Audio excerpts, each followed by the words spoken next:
제목을 다 같이 한번 크게 읽겠습니다. 시작. 믿음의 조상 아브라함의 11조. 사랑하는 성도 여러분, 여러분 제가 질문하는 것에 마음을 깊이 한번 답을 한번 해보시기를 바랍니다. 여러분들이 불안할 때 가장 먼저 붙잡는 것은 무엇입니까? 기도입니까? 말씀입니까? 아니면 예금 통장입니까? 여러분의 마음이 평안하고 안정되는 것은 무엇 때문입니까?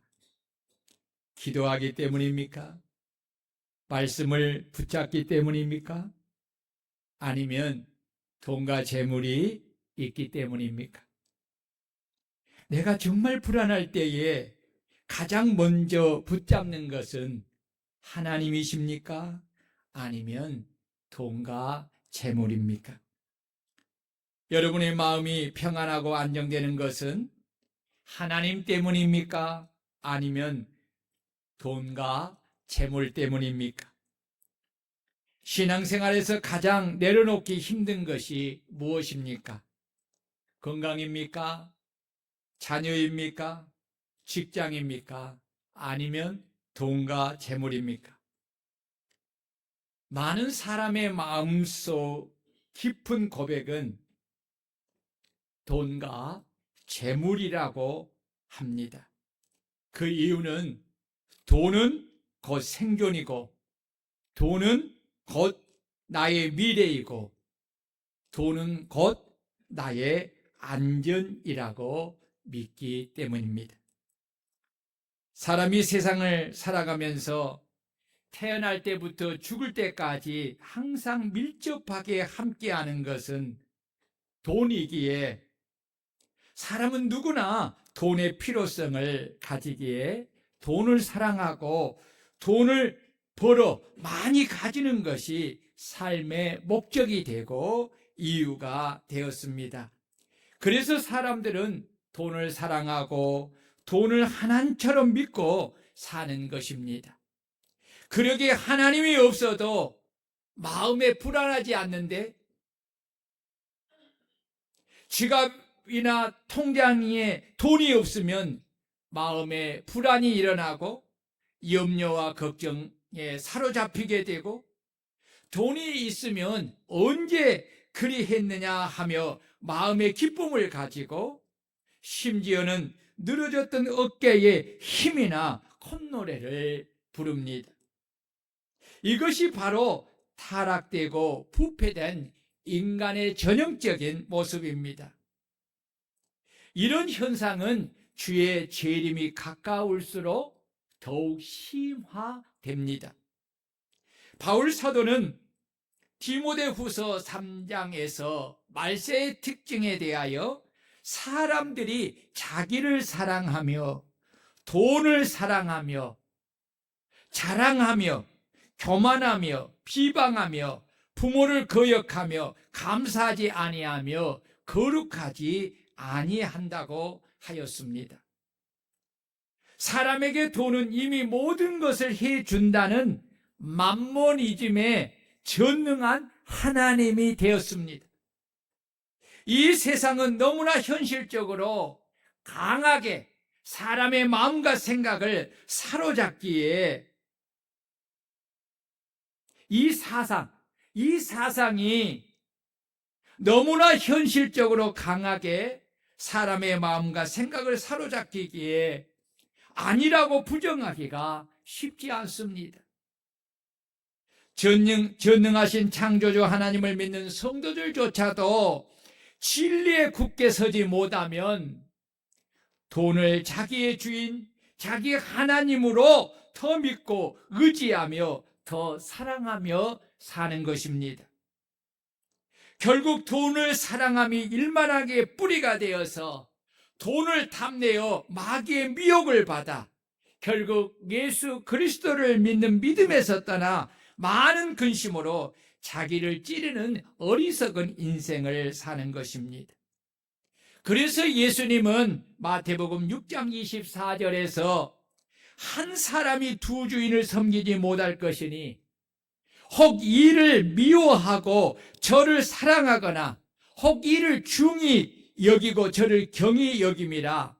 너희가 하나님과 재물, 돈을 겸하여 섬기지 못하느니라 라고 말씀하신 것입니다. 리차드 포스터는 아주사 퍼시픽 대학교 유명한 영성신학 교수입니다. 그는 돈, 섹스, 권력이라는 책에서 사람의 돈에 대한 태도는 그 사람의 영적 상태와 가치관을 가장 솔직하게 드러나는 지표라고 말을 합니다. 그는 돈에 대한 태도는 그 사람 마음의 상태를 보여주는 영적 온도계라고 하면서 우리가 돈을 어떻게 벌고 쓰고 나누는가는 무엇을 신뢰하고 무엇을 사랑하는가를 드러낸다. 그래서 돈은 단순히 경제적인 문제가 아니라 깊은 영적인 문제이며 하나님과의 관계를 비추는 거울과 같다고 말하면서 그는 돈에 대한 태도는 그 사람의 우선순위가 무엇이며 누구를 진정으로 사랑하며 내면의 주인이 누구인가를 보여주는 척도라고 정의를 했습니다. 그렇습니다. 사람이 무엇을 위해 돈을 벌며 돈을 어디에 쓰는가를 보면 그 사람이 하나님께 속했는가 아니면 세상에 속했는가를 알 수 있고 그 사람의 신앙 수준을 알 수가 있습니다.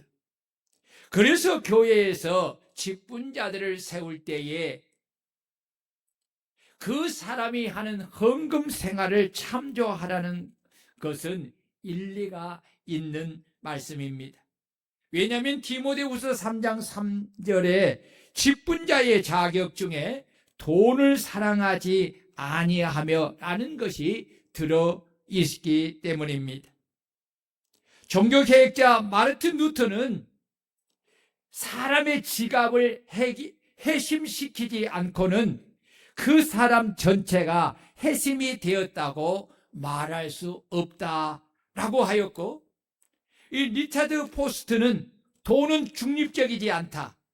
돈은 항상 우리의 충성과 신뢰가 어디에 있는지를 요구한다고 하였습니다.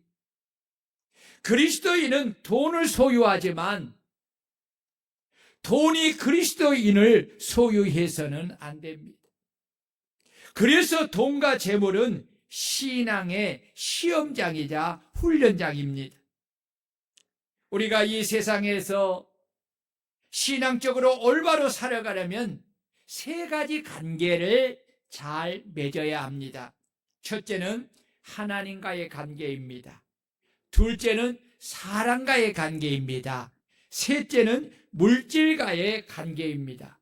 그래서 10계명 중에도 1계명에서 4계명, 나 외에 다른 신을 섬기지 말라, 우상을 섬기지 말라, 내 이름을 망령되이 일컫지 말라, 안식일을 거룩히 지키라는 이 4계명은 하나님과의 관계를 말하고, 5계명에서 7계명, 내 부모를 공경하라, 살인하지 말라, 간음하지 말라는 이웃과의 관계를 말하고, 8계명에서 10계명, 도둑질하지 말라, 거짓 증거하지 말라, 내 이웃의 집을 탐내지 말라, 이 세 가지 계명은 물질과의 관계를 나타내는 계명입니다.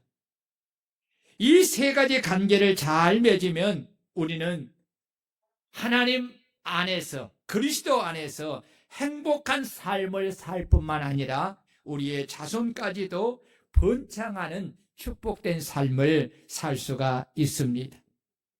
사람은 나이가 먹어감에 따라 점점 물질의 탐욕과 욕심에 빠지기 쉽습니다.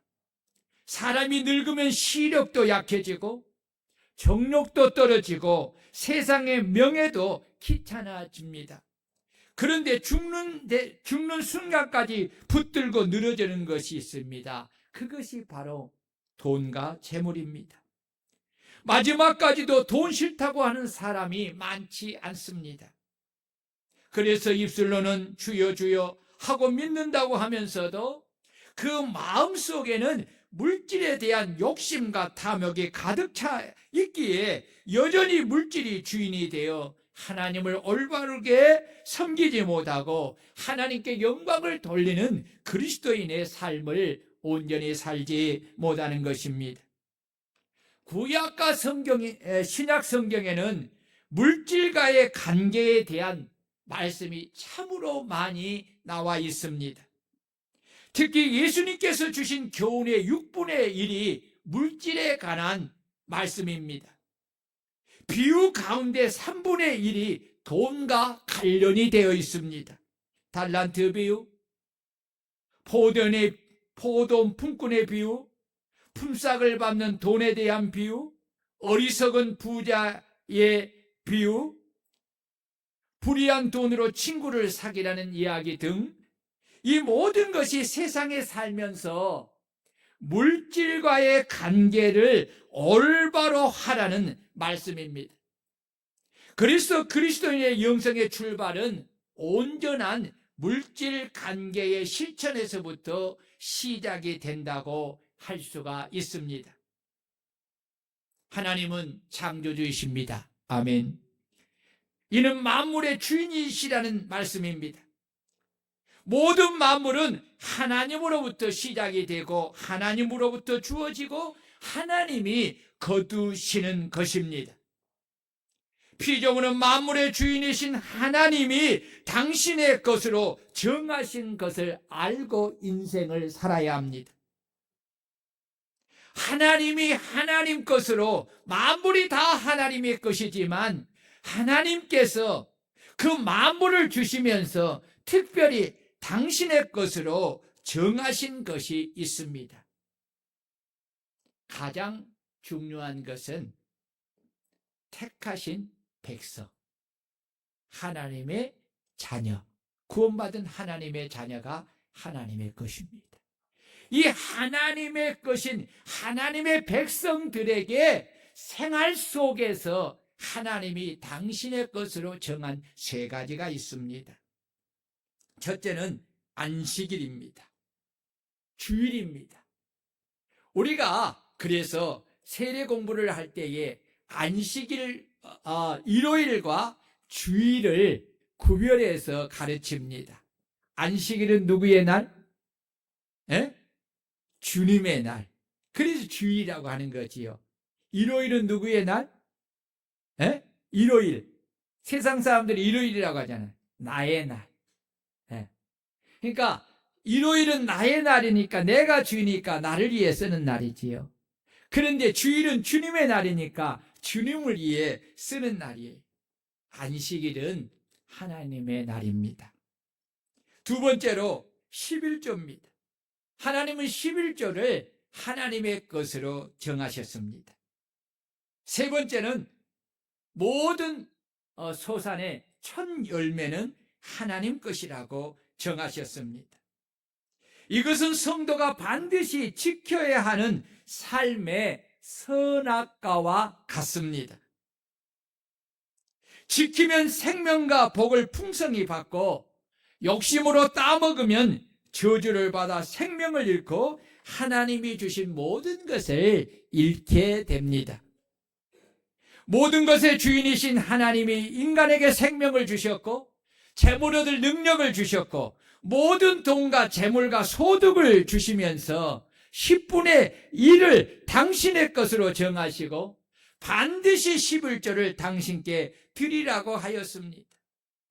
11조는 단순한 돈을 드리는 것이 아니라 그 11조 안에 우리가 믿는 하나님에 대한 우리의 신앙 고백이 들어 있습니다. 하나님은 나의 모든 것을 주신 하나님이시며 나의 주인이시고 나는 하나님 것을 받아 관리하는 하나님의 청지기임을 11조를 통해 우리의 신앙을 고백하는 중요한 믿음의 행위인 것입니다. 이래서 11조의 신앙이 중요한 것입니다. 11조는 구약 율법이 있기 전부터 있었습니다. 믿음의 조상 아브라함이 살레망이요 하나님의 제사장인 멜기세덱에게 전리품의 11조를 드린 배경이 이렇습니다. 아브라함은 조카 롯이 사로잡혀갔다는 소식을 듣고 집에서 길리운 훈련된 318명을 거느리고 그 먼 단까지 쫓아가서 연합군 네 왕과 그 군사들과 싸워 승리를 합니다. 인간적으로 볼 때는 기적 같은 승리이며 아브라함의 하나님이 그들을 도우심이 분명한 사건입니다. 아브라함이 전쟁에서 승리하고 돌아오는 길에 살레망이자 지극히 높으신 하나님의 제사장인 멜기세덱이 떡과 포도주를 가지고 나와서 그를 영접하면서 아브라함을 축복하기를 천재의 주제이시요 지극히 높으신 하나님이여 아브라함에게 복을 주옵소서. 너희 대적을 내 손에 붙이신 지극히 높으신 하나님을 찬송할지로다 라고 합니다. 멜기세덱의 축복은 전쟁의 승리의 주체가 아브라함과 함께 했던 318명의 사람이 아니라 아브라함의 손에 그의 대적을 붙여 승리하게 하신 천재의 주제이신 만군의 하나님이시라는 것을 말하고 있는 것입니다. 그러므로 대적을 손에 붙이신 지극히 높으신 하나님을 찬송하며 예배하라는 것입니다. 믿음의 조상 아브라함은 하나님의 제사장인 멜기세덱의 말을 듣고 그 말에 아멘하여 마음에 받아들이고 전쟁에서 얻은 것에서 먼저 하나님께 11조를 드린 것입니다. 20절입니다. 아브라함이 그 얻은 것에서 10분의 1을 멜기세덱에 주었더라. 아브라함의 11조는 모세의 율법 이전의 믿음의 행위입니다. 이는 11조가 단순한 율법 규정이 아니라 하나님을 주권자로 인정하는 믿음의 고백임을 보여준 것입니다. 그렇습니다. 아브라함의 11조는 자신에게 승리를 주시고 자신에게 많은 물질을 주신 분이 하나님이심을 인정하고 하나님이 자기의 주인이심을 11조를 통해서 감사와 찬송으로 예배를 드리며 영광을 돌리는 믿음의 반응인 것입니다. 이 믿음의 반응은 아브라함에만 그치는 것이 아닙니다. 믿음의 3대 조상인 야곱에게도 동일하게 나타납니다. 창세기 28장 22절을 보면 야곱은 율법이 주어지기 이전에 베델에서 하나님께 11조를 드리기로 서원합니다. 내가 기둥으로 세운 이 돌이 하나님의 집이 될 것이요 하나님께서 내게 주신 모든 것에서 10분의 1을 내가 반드시 하나님께 드리겠나이다 하였더라. 이 모두는 율법으로 11조가 제정되기 이전 일입니다. 모세의 11조의 법은 레위기 27장 30절에 나옵니다. 그리고 그 땅의 10분의 1, 그 땅의 곡식이나 나무의 열매는 그 10분의 1은 여호와의 것이니 여호와의 성물이라. 모세의 율법은 하나님께서 이스라엘을 죄악 땅 애굽에서 구원하여 젖과 꿀이 흐르는 가나안 땅에서 하나님을 경외하는 거룩한 삶을 살게 하려고 주신 것입니다. 무엇이? 모세의 율법이. 11조의 신앙, 여기서부터 잘 들어야 돼요. 여러분, 오늘 굉장히 중요한 거예요. 11조의 신앙은 자신들의 조상들이 하나님께 드렸던 것을 율법이라는 성문화를 통해 이스라엘 백성들에게 확증하여 주신 것입니다. 우리가 마음 깊이 새겨야 할 것은 11조의 신앙은 예배와 직결되어 있다는 것입니다. 오늘 복음의 이 핵심 포인트가 여기에 있어요. 따라해 봅시다. 11조의 신앙은 예배와 직결되어 있다. 여러분, 제 말을 잘 들어봐야 돼요. 오늘 성경 신구약 전체를 지금 한 단어로 요약해서 지금 여러분들을 설명해 드리려고 해요. 여러분, 이것은 율법이 있기 전에 믿음의 조상 아브람과 이삭과 야곱을 통해 확증된 것입니다.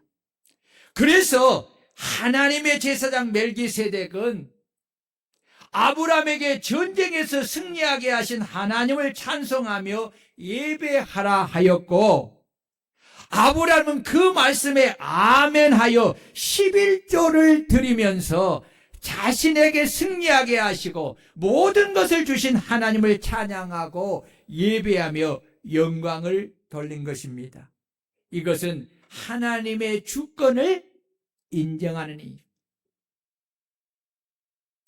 여러분 보세요. 야곱도 마찬가지입니다. 내가 기둥으로 세운 이 돌이 하나님의 집이 될 것이요 라는 말씀은 하나님을 예배하는 성전을 가리키는 것이고, 그는 이어서 하나님께서 내게 주신 모든 것에서 10분의 1을 내가 반드시 하나님께 드리겠다고 하는 것은 11조를 통해 하나님이 자기의 주인됨을 인정하고 하나님을 예배하고 하나님께 모든 영광을 돌리겠다는 것입니다. 이래서 11조의 신앙과 예배의 신앙은 하나입니다. 예배 없는 11조는 없습니다. 11조 없는 예배가 없습니다. 둘 중에 하나가 무너지면 결국 하나님을 경외하는 믿음이 무너지게 되는 것입니다. 여러분, 그 증거가 이스라엘 백성들입니다. 자, 보세요.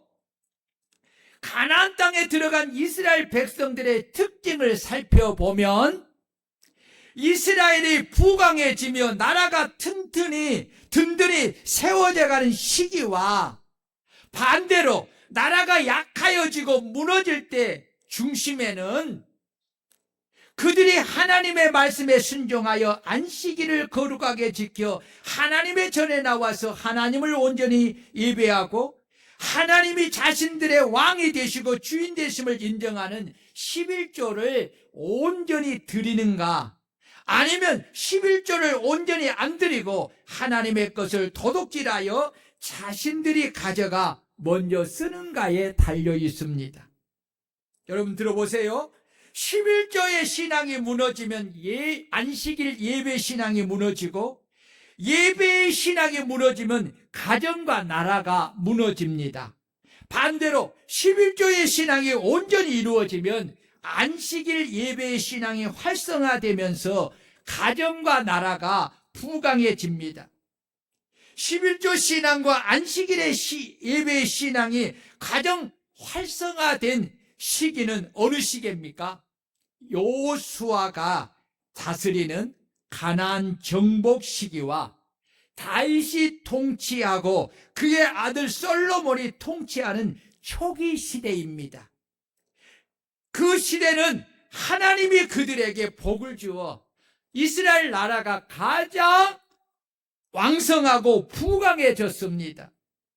그러나 솔로몬 후기부터 시작하여 북이스라엘과 남유다가 멸망당하기까지, 그리고 그들이 포로에서 귀환하여 다시 예루살렘으로 돌아와 성전을 건축한 이후에 그들은 다시 안식일 예배 신앙과 11조 신앙이 무너지면서 말라기서와 학개서가 기록되는 시기까지 그들은 하나님의 저주를 받아서 온갖 고통에서 벗어나지 못한 채로 삶을 살았습니다. 하나님은 말라기 선지자를 통하여서 말라기 1장에서 말씀하시기를 그들이 하는 안식일 예배의 신앙이 무너졌음을 신랄하게 책망합니다. 여러분, 말라기서 1장 10절입니다. 오늘 한번 보십시다. 그냥 말라기 보세요. 구약성경 마지막에 있지요. 말라기 1장 10절을 한번 보세요. 하나님이 이스라엘 백성들을 향하여서 어떻게 그 예배가 무너진 것을 신랄하게 지적하는가 보세요. 10절 시작. 시작. 만군의 여호와가 이르노라.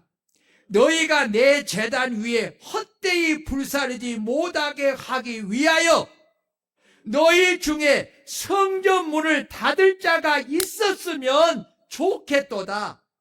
내가 너희를 기뻐하지 아니하며 너희 손으로 드리는 것을 받지도 아니하리라. 여러분 보세요. 제발 좀 성전 문을 닫아버렸으면 좋겠다. 누가 있으면. 이렇게 말하고 있어요. 예배의 신앙이 무너지니까 그들은 11조의 신앙이 무너져 버립니다. 그래서 하나님은 말라기서 3장 8절을 보세요. 3장 8절 8절 9절 시작. 사람이 어찌 하나님의 것을 도둑질하겠느냐? 그러나 너희는 나의 것을 도둑질하고도 말하기를 우리가 어떻게 주의 것을 도둑질하였나이까 하는도다. 이는 곧 11조와 봉헌물이라. 너희 곧 온 나라가 나의 것을 도둑질하였으므로 너희가 저주를 받았느니라. 아멘. 자, 보세요. 보세요. 이제 성경 놓고 보세요. 결국 이스라엘 백성들은 하나님을 예배해야 하는 신앙이 무너짐으로 그들은 하나님의 것인 11조를 도둑질하여 온 나라가 저주를 받아서 망하게 된 것입니다. 그래서 모세는 그들이 가나안 땅에 들어가기 전에 이러한 일들이 일어날 것을 미리 예측하고 신명기 14장 23절에서 이렇게 그들에게 가르쳤어요. 내 하나님 여호와 앞 곧 여호와께서 그의 이름을 두시려고 택하신 곳 성전에서 내 곡식과 포도주와 기름의 11조를 먹으며 또 내 소와 양의 처음 난 것을 먹고 내 하나님 여호와 경외하기를 항상 배울 것이니라. 그리하면 내 하나님 여호와께서 내 손으로 하는 범사에 내게 복을 주시리라 라고 한 것입니다. 예배와 11조와 복이 함께 이루어진 것을 말하고 있는 거예요. 이 사실을 적나라하게 애언하여 그로 인하여서 그들에게 임한 저주가 그들의 삶에 어떻게 항폐하게 하였는가를 말씀하신 후에 하나님께 회개하고 돌아와 안식일 예배 신앙과 온전한 11조 신앙을 회복하면 복을 주시겠다고 약속하신 말씀이 바로 학개서입니다. 네, 학개서예요. 말라기서입니다. 여러분 오늘 집에 가셔서 꼭 한번 집중하여 학개서와 말라기서를 자세히 읽어보십시오. 자세히 읽어보세요. 몇 장 안 돼요. 여러분들이 30분 시간 내면 읽을 수 있는데 자세히 한번 읽어보세요. 여기에 여러분 오늘 제가 말하는 구약의 중요한 예배신앙과 안식일 예배신앙과 11조의 신앙을 통해서 하나님이 하나님의 백성에게 주시는 복과 저주가 담겨 있는 것을 구체적으로 설명하는. 이러한데도 자 저를 보세요. 이러한데도 어떤 목사나 어떤 사람들은 자신이 마치 대단한 성경 지식을 가진 것처럼 포장하여서 말하기를 11조는 구약적이라고 말하면서 신학 성도들에게는 11조의 의무가 없다고 계변을 늘어놓으며 가난하고 형편이 어려운데 또 11조를 하는 것은 위선적 신앙이라고 말하면서 어려운데 왜 11조를 하느냐? 안 해도 된다라고 말하면서 탐욕과 욕심으로 가득한 믿음 없는 성도들을 유혹하여서 일만하게 독을 먹도록 유혹을 하고 있습니다. 예수님은 마태복음 23장 23절에서 이렇게 말씀합니다. 화 있을진저 외식하는 서기관들과 바리새인들이여, 너희가 박하와 회양과 근처의 11조는 드리되 율법에 더 중한 바 정의와 긍휼과 믿음은 버렸도다. 그러나 11조도 행하고 정의와 긍휼과 믿음도 버리지 말아야 할 것이니라 라고 합니다. 예수님은 11조를 드리는 것으로 의무를 다했다고 하면서 실제적인 삶은 11조에 담긴 하나님이 하신 말씀을 저버리는 삶을 살았던 이 바리새인들을 향해 11조에 담긴 의와 긍휼과 믿음을 저버리는 것을 그들에게 책망한 것입니다. 예수님은 그들에게 11조에 담긴 의와 긍휼과 믿음도 행하고 하나님의 것인 11조도 행하여야 함을 강조하신 것입니다. 그렇다면 하나님의 자녀인 성도가 왜 11조를 드려야 합니까? 첫째는 11조는 하나님의 명령이요 예수님의 명령이기 때문입니다. 하나님이 하신 명령에는 생명과 축복이 들어있고 저주와 사망이 들어있습니다. 주일은 모든 날의 선악과입니다. 그리고 11조는 모든 물질의 선악과입니다. 선악과는 악한 마귀의 유혹을 받아보면 그것을 따먹는 것이 마치 자신을 하나님처럼 만들어주는 것처럼 보입니다. 그러나 욕심으로 따먹으면 하나님 말씀대로 죽습니다. 영이 죽습니다. 육이 죽습니다. 하나님의 주신 모든 것을 한순간에 잃어버리게 되는 것입니다. 그래서 유명한 영국의 스펄전 목사님은 말씀하기를 11조를 바치지 아니하는 것은 바로 하나님의 것을 도둑질하는 것이요 주의를 지키지 않는 것은 주의를 도둑이요 예배 시간에 예배를 드리지 않는 것은 예배 도둑이요 하나님의 영광을 가로채는 것은 하나님의 영광 도둑이다 라고 그렇게 말씀을 했습니다. 하나님의 자녀는 하나님의 명령을 지켜야 합니다. 그것이 하나님을 사랑하는 것이고 하나님을 경외하는 믿음입니다. 10분의 1은 여호와의 것이니 여호와의 성물이기에 거룩하게 구별하여 온전히 하나님께 드려야 합니다. 쌍방 언약은 구원받은 백성들에게 주신 언약인데 쌍방 언약의 특징은 언약에 순종하면 하나님께서 복을 주시고 언약에 불순종하면 저주의 징계를 주시는 것입니다. 이 쌍방 언약은 오늘도 변함없이 적용이 됩니다. 삶의 축복과 저주가 바로 쌍방 언약에 들어 있습니다. 우리가 예수를 믿어 구원을 받은 것은 하나님의 그 크신 사랑과 은혜로 주시는 일방적 은혜예요. 내가 어떠한 자로 있든지 상관이 없어요. 일방적으로 부어주시는 은혜이기 때문에 받아들이면 그것으로 끝이 납니다. 그러나 축복은, 생명은 내가 하나님과 맺은 쌍방 언약을 따라서 내가 순종할 때에 받을 수 있는 것입니다. 그래서 여러분, 제가 늘 가르치잖아요. 가나안 땅을 두고 영적으로 천국으로 은유적 비유를 해서 말하기도 합니다. 그러나 실제적으로 이 젖가꿀이 흐르는 땅은 구원받은 이스라엘 백성들에게 현재 삶 속에 현재 삶 속에 주시는 복입니다. 누가 그 복을 받을 수 있습니까? 오직 하나님의 말씀에 믿음으로 순종하는 자예요. 여러분 보십시오. 가나안 땅을 정탐한 10정탐꾼들이 불순종함으로 젖과 꿀이 흐르는 땅을 축복으로 기업으로 받지 못했습니다. 그들은 애굽에서 구원을 받았지만은 삶의 축복받죠. 여러분 보세요. 하나님의 종 모세와 아론도 보십시오.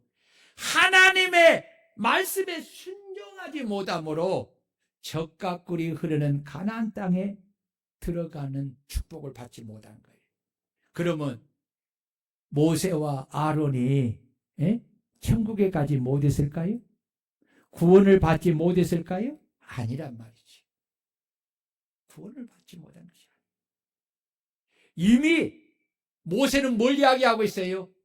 자신의 이름이 하나님의 보호자의 생명책에 기록되어 있음을 알았잖아요.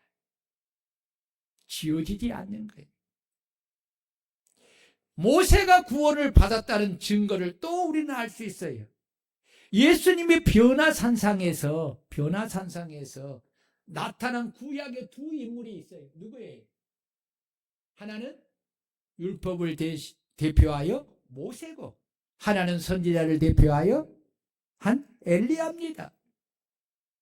그러나 여러분, 구원을 받았습니다. 하나님이 약속하신 이 세상에 젖과 꿀이 흐르는 가나안 땅의 축복은 오직 잘나고 못나는 것이 아니라 말씀에 믿음으로 순종하느냐 안 하느냐에 달려있는 겁니다. 이것이 바로 쌍방 언약에서 주는 복이에요. 두 번째로 11조는 모든 물질에 관한 축복의 씨앗이요 통로이기 때문입니다. 하나님은 당신의 백성들이 하나님의 말씀을 저버리고 저주를 자청하는 삶을 사는데도 불구하고 그들을 여전히 사랑하여서 그들에게 복을 주시기를 원하시기에 그들에게 회개를 촉구하며 말씀하시기를 만군의 여호와가 이르노라 너희의 온전한 11조를 창고에 들어 나의 집에 양식이 있게 하고 그것으로 나를 시험하여 내가 하늘문을 열고 너희에게 복을 쌓을 것이 없도록 붙지 아니하나 보라. 만군의 여호와가 이르노라 내가 너희를 위하여 메뚜기를 금하여 너희 토지 소산을 먹어 없애지 못하게 하며 너희 밭에 포도나무 열매가 기한전에 떨어지지 않게 하리니 너희 땅이 아름다워지므로 모든 이방들이 인들이 너희를 복되다 하리라 만군의 여호와의 말이니라 라고 하였습니다. 이분이 바로 우리가 믿고 섬기는 사랑의 하나님이십니다. 11조는 하나님을 위해서 하라는 것이 아닙니다. 우리에게 복을 주시기 위하여서 하나님이 11조를 하라고 정하신 것입니다. 여러분, 11조는 모든 물질에 관한 축복의 씨앗이요 통로입니다. 사람들은 그래요. 나는 왜 11조를 못합니까? 나는 내 생활이 너무 어렵습니다. 11조를 하고 나면 나는 남은 것이 없습니다. 삶이 너무 어렵습니다. 어떻게 11조를 합니까? 여러분, 이런 사람은 평생 가도요 하나님의 약속의 축복을 누릴 수가 없어요. 여러분, 하나님의 말씀 뭐예요? 오늘 우리 권사님하고 아침에 잠시 이야기했는데 우리 권사님이 이제는 일을 안 하지 않으니까 나라에 주시는 돈을 가지고 그렇게 생활을 한지요. 그게 얼마나 되겠어요? 근데 거기서 11조를 하고 거기서 성경도 5만 원씩 해요. 또 구제금도 5만 원씩이나 해요. 이분은 내가 봐도 당신도 그런 생각을 갖지만 내가 봐도 구제를 받아야 될 뿐이지요. 그런데 믿음으로 하는 거지. 왜요? 성경에 그랬잖아. 에베소에서 도둑질하는 자는 도둑질하지 말고 구제할 것이 있기 위하여서 가난한 자들을 구제하기 위해서 일하라는 거예요. 왜요? 도둑질 해가지고 얻는 것으로는 절대로 가난에서 벗어나지 못한다는 거예요. 믿음으로 하나님 앞에 내가 열심히 노력해서 내 없는 중에서 나보다 더 가난한 자를 도와주면 하나님은 말씀하신 대로 그건 하나님께 구워주는 것이니까 하나님이 갚아주신다는 거예요. 그래서 가난에서 벗어나는 거예요. 그게 성경의 원리예요. 그게 믿음의 원리예요. 여러분, 하나님의 말씀을 믿습니까? 하나님의 능력을 믿습니까? 저는 11조 설교를 개척을 딱 앞두고 청계산 기도원에서 밤 12시 기도를 이렇게 2시간 하는데 40일 동안 하면서 엄청난 역사가 있었어요. 그때 하나님이 새 말씀을 주신 것이 그거예요. 예배, 전도, 선교, 구제, 11조. 이 세 말씀을 주셨기 때문에 우리는 어때요? 지금까지 28년 동안 둘째 주일은 전도, 선교, 구제, 헌신 예배 드려요. 마지막 주는 항상 11조 주일을 지켜요. 우리 교회가 여러분 보십시오. 평촌에 시작할 때에 어려운 시기에 시작했어요. IMF 때잖아요. 그리고 이미 평촌이 개발한 지가 4년이 넘어서 우리 그 교회를 시작하는 그 교회가 부흥이 안 돼서 문을 닫은 교회예요. 전도지를 방주교회에서 제 사역이 전도 사역이었기 때문에 전도하려고 4만 장을 전도지를 찍어 가지고 갔어요.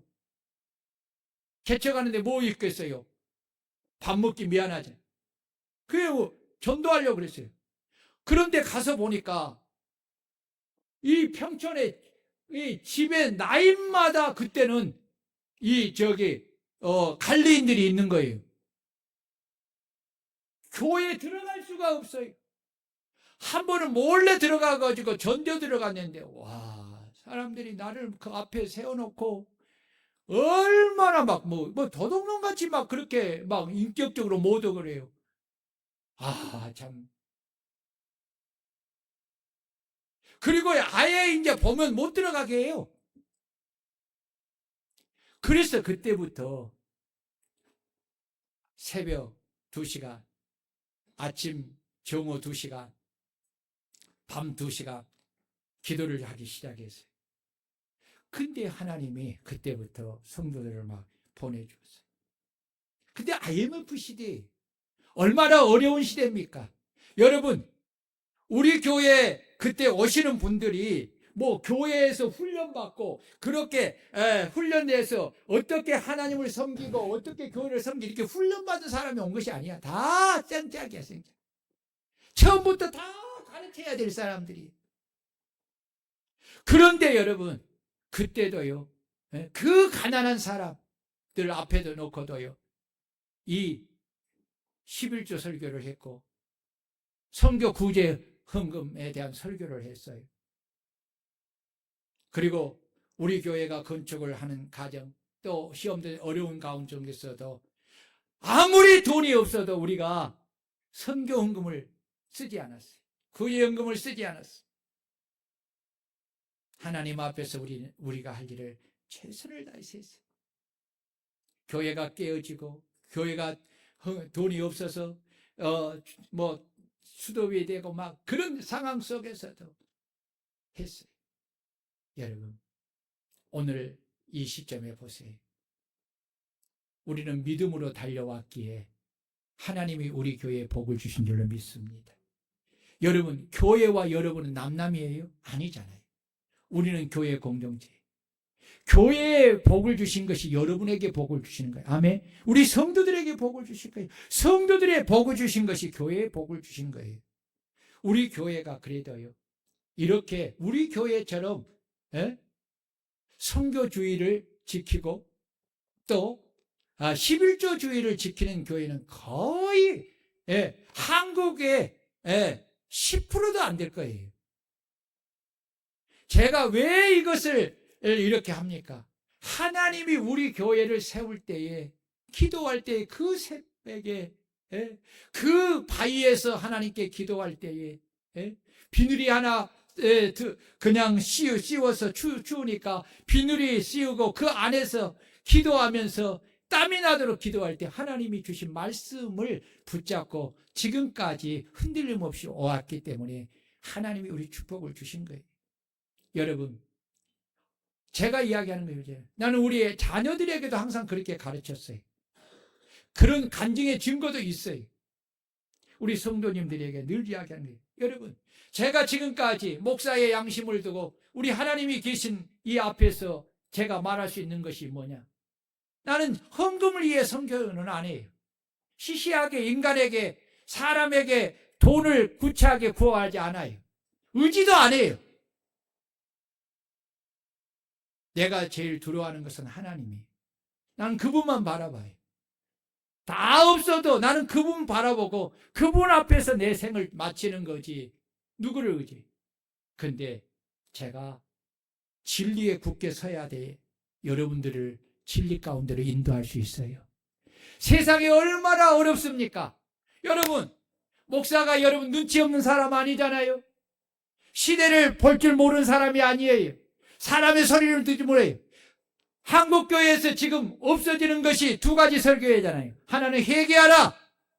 이 설교 없어졌어요. 두 번째로 물질하는 11조 설교 하라는 거 없어졌어요. 거의 안 해요. 여러분, 목사가 여러분의 목양자잖아요. 영적 아비잖아요. 목자잖아요.